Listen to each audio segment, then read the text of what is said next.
Alright. Required weekly test. The preceding signal was a test of the NOAA radio public warning system. That's why you didn't activate your reception. Activated by the signal to warn of severe weather or other hazards. Well, WR120 failed to activate because of its horrible reception. Between 11 a.m. and noon, and again between 6 and 8 p.m. If severe weather is expected on Wednesday, the test will be postponed until the next day, weather permitting. Reception of this broadcast, and especially the warning signals, can vary at any given location. I need to move my WR120 because it's getting horrible reception. Can result even though you are using a good quality receiver in perfect My working new order. setup just messed up. Warning alarm tones are activated on transmitters for counties where the signal is reliably received. Just sitting here. Strength for consistent and dependable service.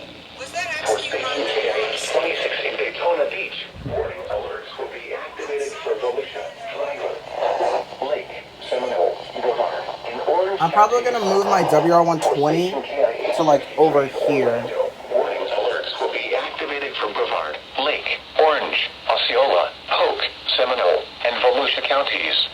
Let's just For end it off station on WXJ70 in Melbourne, warning alerts will be activated for Brevard, Indian River, Orange, and Osceola counties. For station WWF69 in Fort Pierce, warning alerts will be activated for Indian River, Martin, Okeechobee, and St. Lucie counties. This has been a test of the NOAA radio public warning system. We now return to the regular broadcast program.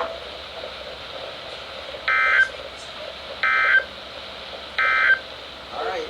The short-term forecast. Isolated to scattered showers and lightning storms ongoing across the Atlantic, with some of these showers and storms making it onshore. Alright.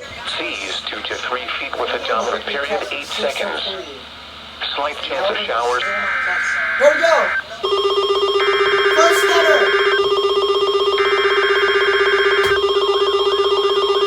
Come on, WR300. There you go. Go off! There you go. Be a good boy. Required weekly test. The preceding signal was a test of the NOAA radio public warning system. Specially built receivers are activated by the signal to warn of severe weather or other hazards. Tests are normally conducted each Wednesday between 11 a.m. and noon, and again between 6 and 8 p.m. If severe weather is expected on Wednesday, the test will be postponed until the next day, weather permitting. Reception of this broadcast, and especially the warning signals, can vary at any given location. This variability, normally more noticeable at greater distances from the transmitter, can result even though you are using a good quality receiver in perfect working order. Warning alarm tones are activated on transmitters for counties where the signal is reliably received, in sufficient strength for consistent and dependable service.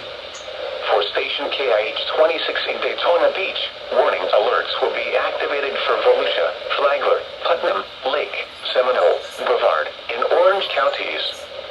For station KIH 63 in Orlando, warning alerts will be activated for Brevard, Lake, Orange, Osceola, Polk, Seminole, and Volusia counties. For station WXJ70 in Melbourne, warning alerts will be activated for Brevard, Indian River, Orange, and Osceola counties. For station WWF69 in Fort Pierce, warning alerts will be activated for Indian River, Martin, Okeechobee, and St. Lucie counties. This has been a test of the NOAA radio public warning system. We now return to the regular broadcast program.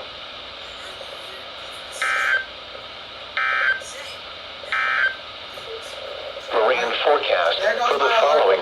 Waters from the Volusia-Brevard County line to Sebastian Inlet extending from 20 to 60 nautical miles. Tonight, east winds 10 knots. Good job. You Seas finally 2 to 3 activated on feet the with a first dominant header. Thank God you were recording.